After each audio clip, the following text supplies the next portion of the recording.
Welcome to the Red Couch, Dr. Antonella Santuccione Chadha. I hope I pronounced your name correctly. Perfectly, thank you. How are you today? I'm fine. It's the first day of bright sunshine in Switzerland after a long winter, so the mood is very high, and Yeah, also pink shows it. amazing. And we love this time when we can actually go outside and get some sunshine. I took a Absolutely. little bit of a break in during lunch as well, what I normally don't do, and I took some work outside. So just that I have a reason to be in the sun. Very good. I've done exactly the same. I just closed my laptop and went for 1 hour walk. This I do regularly, whether sunshine or not. And this is not for my, you know, figure or my body well-being. It is for my brain. It's what I do Yeah. for my brain health. If I don't walk regularly, I just cannot cope with the rhythm of my life. So that's a little bit my secret. That's fantastic. And then we're already in the middle of the most important topic of today, the female brain, and That's you. right. That's right. So I already share what it is my daily routine, which I find very important because also when I had the chance of speaking to athletes, what they share is that they have their rituals to perform. And one of my rituals is really the walking rituals. And I realize that if I don't, then I get a little bit, uneasy with myself, a little bit nervous. I need to let it go. And for me, that's the way to stay grounded, to enjoy the nature, the fresh air. And I do it at night, I do it in the morning, I do it, whenever I can, together with my sport. These are my two things to keep my brain health, my well-being under control. And yes, the female brain, it's at the center of what I do. It's fantastic. And it's already a great tip for most of my viewers. It's also something I tell my clients to do regularly, like uh, for their mental health, for their brain health. And also because, we have these busy lifestyles where we sit on in front of a screen too much. Absolutely. And And actually, another tip that I might give on this regard, and sorry for interjecting, is that we should do our talking in front of Zoom standing. yeah, Our brain is much better in performing when we do stand rather sitting. So actually, even meetings or talks that we take while sitting on a computer should be taken on the move or while standing. That's the second tip of the day. very good. Thank you so much for doing that. And now you're an accomplished researcher, you're an accomplished doctor, you had a long-standing career. Can you tell us a bit more about your why? Well, this is a very, very important question to me because it opens up not only my professional motivation to do what I do, but also my personal story, my personal life. Let's start with the professional part. I mean, I am a medical doctor, a neuroscientist. I had the privilege of being in the team of those who have been characterizing and discovering the first disease modifying treatment for Alzheimer. So this was, early days, a biotech, a good spirit. And I was certainly focusing my work on Alzheimer's disease. After this experience in the academic setting, I moved on towards pharmaceutical industry, but also I worked for 4 years as a regulator, the regulatory agency in Switzerland that it's approving treatment for the Swiss population in terms of efficacy and safety. And this was one of the moments where I've realized that there were profound differences between men and women when about clinical endpoints of clinical trials, so readout of clinical trials, but also safety profile of drugs. And another occasion was when I heard some, actually, let's say, not necessarily scientists, women that went on stage. They were anchor TV from the United States. They went on stage and they said Alzheimer's is women. And I said, what does it mean? I mean, I'm a doctor. I'm seeing patients. I'm doing research every day. I've never realized that majority of my patients are women. And then, suddenly I had like an epiphany, like that moment when you see that all the majority of your patients were indeed women, Frau X, Frau Y, Frau Z, all these lady walking in front of my visual memory. And I said, okay, let's see if it's also then true in terms of scientific uh, nuances. It's not only about prevalence and numbers, but whether there are differences in the way the disease manifests, the disease progress. treatment response, etc. And so we started the heavy science. This was mainly the reason why, the understanding that all these diseases that I was dealing with in my ward, as a doctor, were really impacting more women, but also those differences that were present in clinical development. So while continuing to do the work of a regulator, I founded the Women's Brain Project at that time. It was an association. And then we became later on a foundation. So this is my, let's say, professional reasons why. And then the personal one, it's very personal. And that's the title of a little book I wrote as an impulse, when things have to get out and they just get out in a second. Unexpectedly, I found myself being a writer. I said, oh my gosh, I mean, how can it be that I managed to write a little book in less than 20 days? This was during the uh, Christmas break, during the COVID time. Certainly a calmer period, but it was a first for me. I think it was a process to metabolize my event, and it relates to my first pregnancy when I was, yes, a doctor, yes, a researcher, and a becoming mother, a mother to be. And my daughter had an anencephalia, so she didn't have the skull form.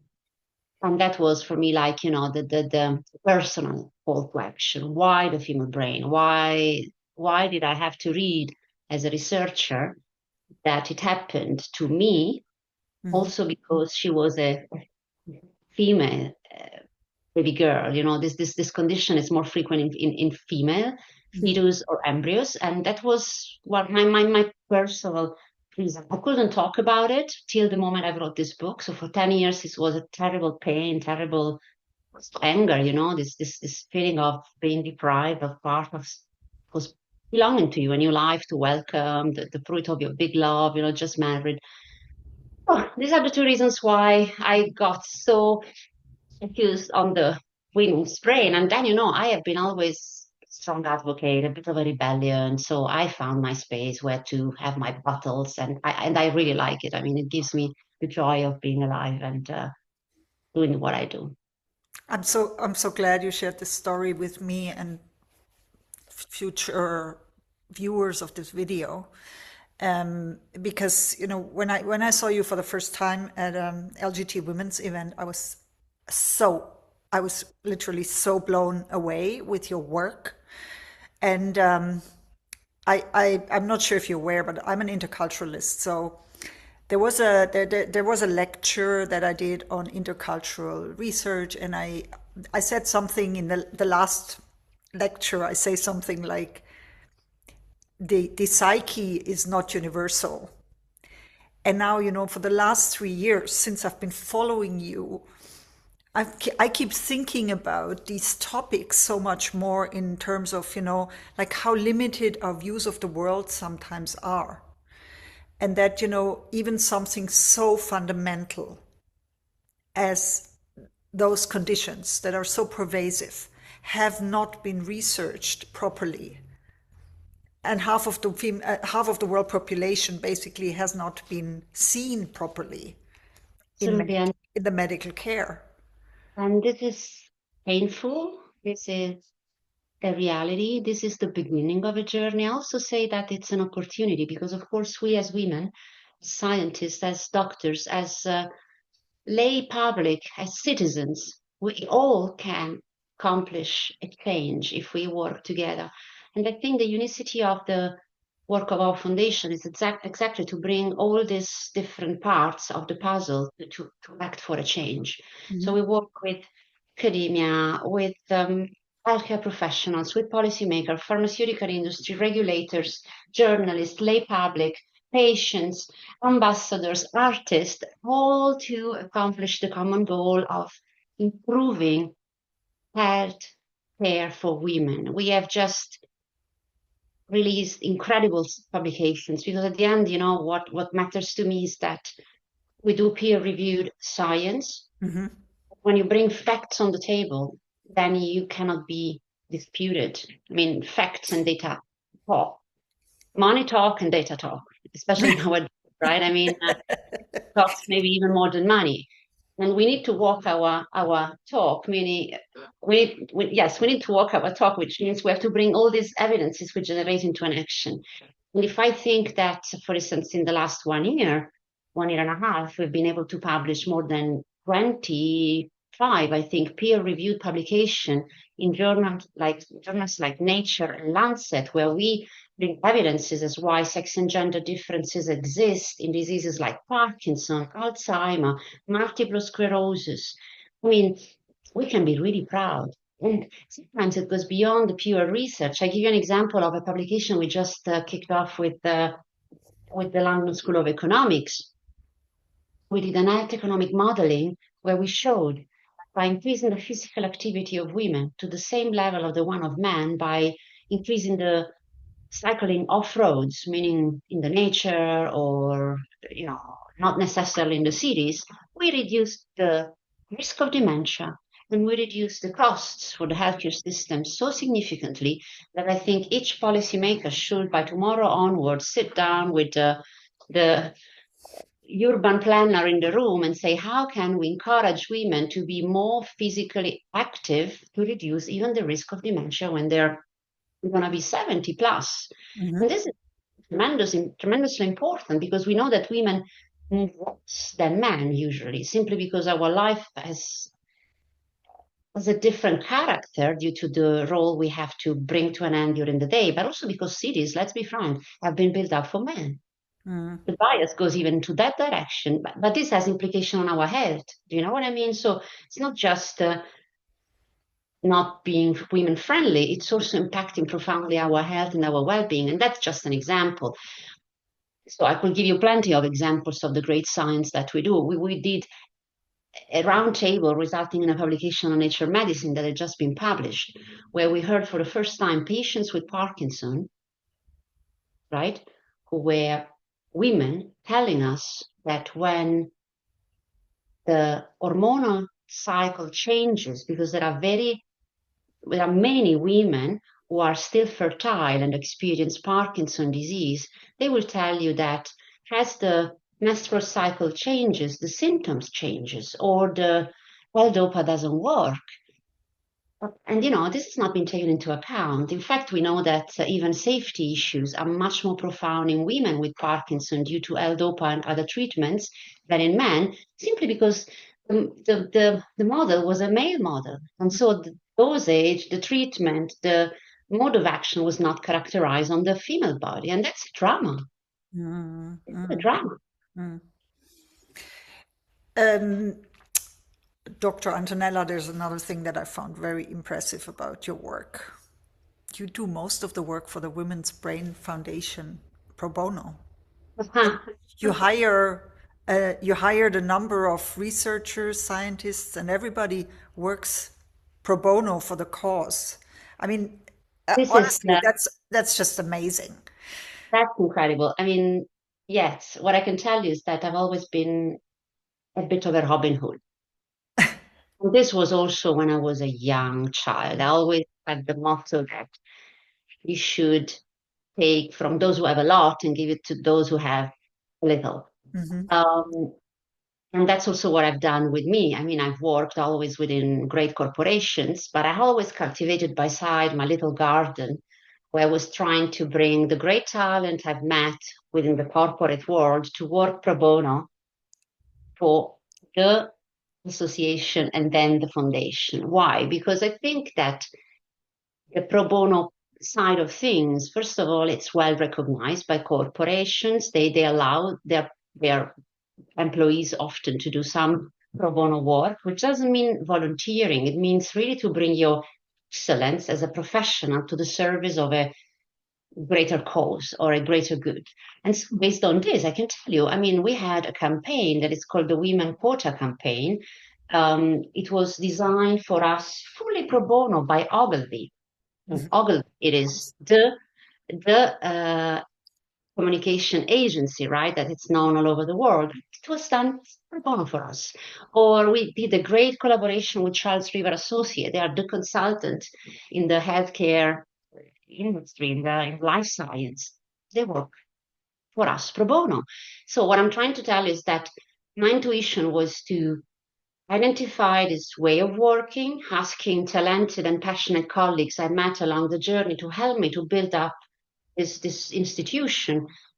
And today we can say that, yes, we are an organization that does research independently, mainly supported by scientists affiliated with us in organizations spread across the world, giving their free time, giving their intellect, their excellence to foster a cause in the hope of having a fully funded research institute. Because my hope is, of course, at some point, what I'm working on is to turn this pro bono organization into a full self-sustained organization. And we had phases where we were also having, we have a core team of, let's say, employees, and then all the rest of the work is done pro bono by people outside of the organization. But as I said, I'm trying to build up a fully funded organization. We are applying permanently for grants proposal. We are in negotiation with some of those I can't disclose, but we are on the right way. And of course, we will retain all the pro bono scientists rotating around the organizations.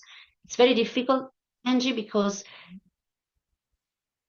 this means that you have to motivate people based on the cause. Absolutely.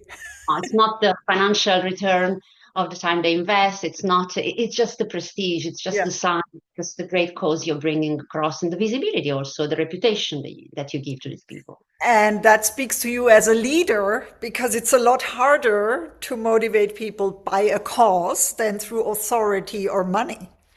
So, you're role modeling this behavior of the ideal leader. It's Well, fantastic. I don't know if this is true or not, but I can say that another beautiful thing that I've been witnessing along the years is that the Women's Brain Foundation helped many professionals to grow bolder. And Mhm. this filled my heart with joy. I've seen so many younger colleagues positioned into key roles in other organizations, big corporations, public ventures, other type of organizations, while working pro bono for the foundation. So they grew as professionals within this platform. And still, when we enter our monthly call, sometimes I have 60 participants, scientists from all over the world. And sometimes I have even the feeling, am I capable of controlling what's happening everywhere? I do my best, no risk, no fun. And I believe in the good of people. I believe in the good of people. And when bad things happens, you fix it. I'm a fixer. Well, I mean, I'm honestly, I'm full of admiration. I don't know how you do all this, and I find it's just wonderful. The And last I just want to say, like if you think about yourself as a role model, I'm sure you haven't always been like this. So if you think about yourself as a 25-year-old, for example, mm, what would you tell a young woman of today as a tip? You just said to be bold, but be, your, that doesn't come naturally to women. be yourself, be authentic. I've never considered myself, to be very frank, as a woman or a man. I have always looked at myself as an individual that was bringing value, that was bringing a motivation and a vision across. And my secret was to always be surrounded by people who were more intelligent than me, better than me, who respected me and loved me. So if you can create that milieu of 5, 6 people that really care for you, who are really, really good, better than you. That was the motto of my grandfather. He always told me, Mhm. identify friends who are better than you in maths, in English, and stick to them. This was when I was already 5 years old, and it stayed with me. So how I do it, you ask me. Well, it's simple. I have a team that it's exceptional. I always been surrounded by extremely talented individuals, and sometimes we had the crash, or sometimes people go, the journey change. But you have to stay focused to your mission, to your vision, to what you want to accomplish, and get people who support you along that journey, people who care for you. I was very blessed. Amazing. And do you use professional networking? I assume from having seen you on several occasions that it's something you do naturally. Is it something that you use to, for example, raise awareness, to also to get funding? How do you prefer to do that? This is where Building I'm your not. professional network? This is where I'm not good. You spotted my weak Oh, point. no, I didn't think Yes, so. I have.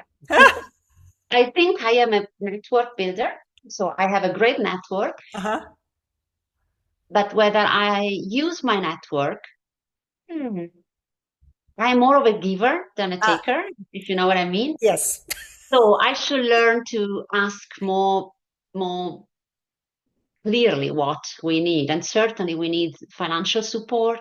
Yeah. Certainly we need the spreading of the message. We just launched a petition, for example. This is a petition to collect signature to bring to the WHO to bring the concept of excellence in science. You know that there is at the moment this uncertainty on what it is, sex and gender, inclusivity, diversity. We are facing a moment of profound uncertainty. Also in the field of science, many scientists in the United States, they don't really know if their grants are going to be still accepted or not, simply because the word gender is in it. I mean, at least this is the anecdote that we hear. I hope that they're still anecdote and not real facts, whatever. Because of this uncertainty, we launched a petition. We said not to consider diversity in science. And when we use the word diversity, we mean sex, gender, ethnicity, race, wealth, geography, all those characteristics that are needed to achieve precision medicine. So every time we ignore this, it's not just bad science, it's negligence. Hmm. And we, as medical doctors, have been told that negligence is something that we should not allow, it's not justified. And so that's why the petition. And so if you ask me how to use the network, my network, or all the people who are listening to this conversation today, this would just go to Google, support our science with maybe a contribution, and most importantly, sign the petition, because we're going to bring it to the WHO for encouraging excellence in science by doing inclusion of everything that is diverse in this planet. And we live in a diverse planet, and that's the beauty of it. So we're definitely going to link to that petition in the show notes of this Red Couch talk. Thanks. And I might have somebody I will forward the interview to, and Thank you. you might be able to connect with this person after our Thank you. call. Thank you. So, sometimes it's small steps, but Oh, you never yeah. know where they lead to. No, small step, hopefully for a long life. We speak about longevity, so we still have a long journey to go, and we will get there, hopefully.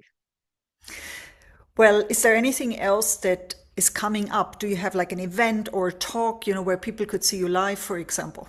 Oh, yeah. I mean, actually, we just last week that one of my TEDx has been released.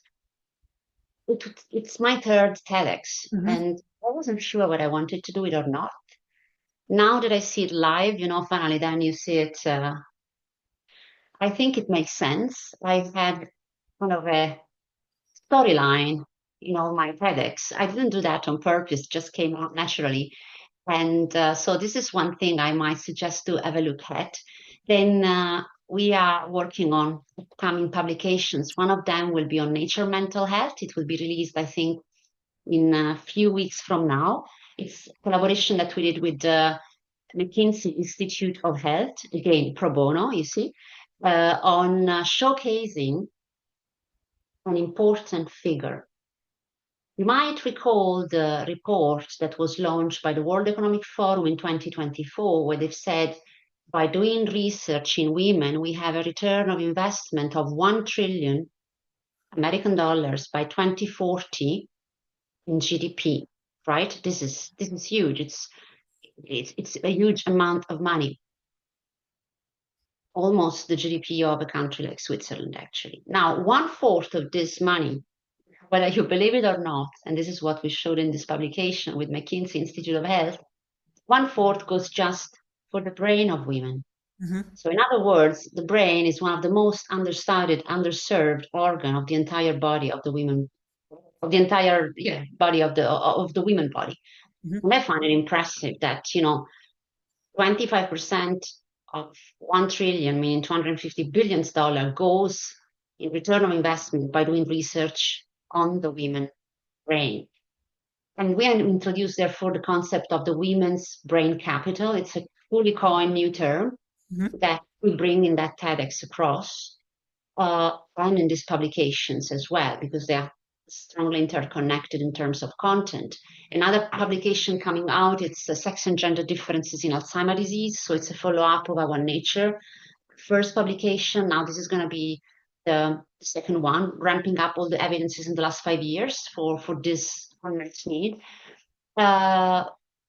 We are part of the Women Global Brain Health Initiative that will be kicked off now in May in the United States. This is a consortia of different entities around the globe, and we are the only European actual organization in that gremium, bringing the concept of the women's brain health. And we had Women's Brain Health Capital. We are part of the Global Women's Health Alliance of the World Economic Forum. So we have a lot of activities. Actually, it's a lot, but makes us proud. It's all for the cause. Yes, and to tell you the last beautiful things that we are trying to achieve, I hope that I will succeed. We're establishing a collaboration with best in class in terms of generative AI. I've been working also as a medical doctor using machine learning for cognitive assessment of humans. So we had a machine learning models that was classifying functioning brain versus non-functioning brain. So all what it is AI fascinates me. Not that I can code, I can't, but I can imagine where the clinical application of a given solution might reside. And so what we're trying to do now is to establish a collaboration with a master in class for generative AI and using Gen AI to solve the problem of the women's health gap. So Mhm. we're trying to create a golden data lake where all this repository of data will be stored, and then with prompt query we are able to create the so-called knowledge graphs that will guide decision making in terms of patients management but also research questions. So that's all the massive work we do, from advocacy to policy to research to AI to also do some events and have some fun. I mean, the team is also trying hard to engage with arts and artists. You're like a modern day Leonardo da Vinci. I don't know. Unbelievable. But all I know, the orange, is that our brain becomes better with aging, and I'm Mhm. aging, with creativity and mathematics. Mhm. So I have hopes. I mean, that my maths will get better. Oh, that's amazing. I hope that my finances will get better too. Here we go. Well, it was great talking to you. I would have ideas now for a second episode where we just focus on the psychological aspects of the differences, the gender differences.